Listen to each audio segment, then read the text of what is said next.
नमस्कार आप सभी को। आज हम पढ़ेंगे बची हुई सारी देवियों के बारे में। जो 10-20 देवियां हैं उनके बाद में जो मेन चीजें हैं, कहाँ पे है और कहाँ स्थित है, क्या क्या इनके अंदर खास चीजें हैं, वो सिर्फ वही चीजें पढ़ेंगे। तो सबसे पहले त्रिपुरा सुंदरी, ये उमराई जगह का नाम है। उमराई तलवाड़ा गांव है और बांसवाड़ा में स्थित है। और पूरे प्रदेश को क्या कहते हैं? त्रिपुरा सुंदरी जहां स्थित है उस पूरे प्रदेश को कहते हैं वागवार प्रदेश। और इसकी 30 जो पीठ है, पीठ का मतलब स्थापना, जो इसका मतलब जो स्थान होते हैं, पीठाधीश जो बोलते हैं पीठ, उसकी पीठ की स्थापना है वो 3री शताब्दी से पूर्व वैदिक काल के समकक्ष मानी जाती है। और बांसवाड़ा और डूंगरपुर में इसको तुरतई माता कहते हैं। और ये गुजरात के सोलंकी राजा सिद्धराज जयसिंह की इष्ट देवी कहलाती है। और काले पत्थरों की मूर्ति जो बनी हुई है, ये हो गई त्रिपुरा सुंदरी की। त्रिपुरा सुंदरी बांसवाड़ा में है। जगह का नाम क्या है? जगह का नाम है उमराई। और तलवाड़ा एक गांव है, तलवाड़ा ग्राम पंचायत मान लो, ग्राम पंचायत है तलवाड़ा, और उमराई उस जगह का नाम है। और वागवार पूरा प्रदेश को कहा जाता है। पीठ की स्थापना 3री शताब्दी से भी पूर्व की मानी जाती है, जो वैदिक काल के समकक्ष मानी जाती है। और बांसवाड़ा और डूंगरपुर में इसको तुरतई माता कहते हैं। और गुजरात का जो ये सोलंकी वंश था सिद्धराज जयसिंह, इसकी है इष्ट देवी और काले पत्थर की मूर्ति लगी है। ये हो गई त्रिपुरा सुंदरी की। मोटा मोटी ये है त्रिपुरा सुंदरी है कहाँ पे? बांसवाड़ा। ठीक है। अब है दधिमती माता, ये गोठ मांगलोद रोला गांव है, गोठ मांगलोद जगह का नाम है और नागौर में है। मोटा मोटी ये है कि दधिमती माता का मंदिर कहाँ है? नागौर में है।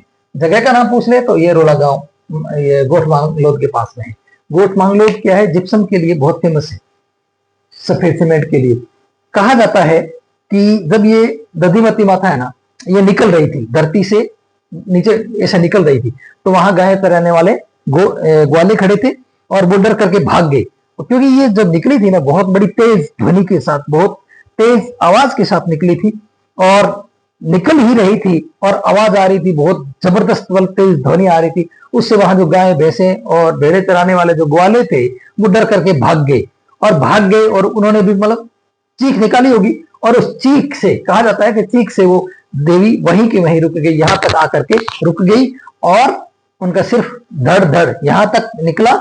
और बाद में उसकी पूजा किसकी होती है? नीचे और सामान सारा नीचे, पूरा यहां से नीचे धड़ है ना, पूरा नीचे है, ऊपर सिर दिखाई देता है, तो इसकी कपाल पीठ भी कहते हैं इसको। किसको? जगह का नाम है कपाल पीठ, यानी सिर्फ कपाल, खोपड़ी निकली है और दूसरी वो दब गई, निकलते निकलते रुक गई।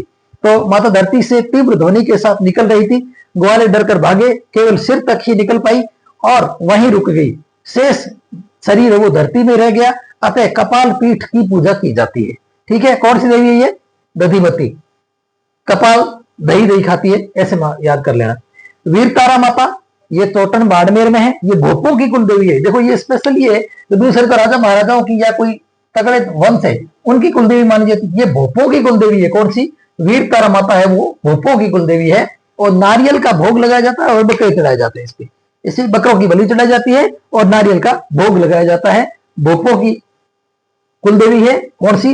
वीर तारा। वीर तारा ऐसे मानो वो बजाते हैं भोपे, क्या रावणा था, उसके तार लगी होती है। वीर तारा भोपों की कुलदेवी, और चढ़ाते क्या है? बकरे। अर्बुदा देवी माउंट आबू में है, जो लगभग 4200 फुट ऊंची है, इसलिए इसको राजस्थान की वैष्णो देवी भी कहा जाता है। किसको? अर्बुदा देवी को। फिर चौथ माता है, सोयवादपुर में है। चौथ का बरवाड़ा, जगह का नाम है चौथ का बरवाड़ा, और वहां पे स्थित है। और अखंड ज्योति जगती है और वहां काले गोरे भैरव का जो प्रतिमा है वो भी लगी हुई है। अब दंत माता, ये कोटा से 20 किलोमीटर दूर है, कोटा राज परिवार की कुल देवी है। कौन सी है? दंत माता, कोटा राज परिवार की ये जो कुल देवी है। फिर है गायत्री माता, ये पुष्कर में है, सावित्री के मंदिर के सामने इनका फोटो है, ये मंदिर है उसका। और मणि बंधों की, मणि जो बंधे होते हैं ना, मणि, उनकी पूजा की जाती है, उनकी पूजा की जाती है। किसकी? गायत्री देवी की। फिर एक खलकानी माता, ये लूनियावास जयपुर में है, भावगढ़ बंध्या गांव में है, या गधों का मेला लगता है। लूनियावास में गधों का मेला लगता है और खलकानी माता है, वहां उनका मंदिर है।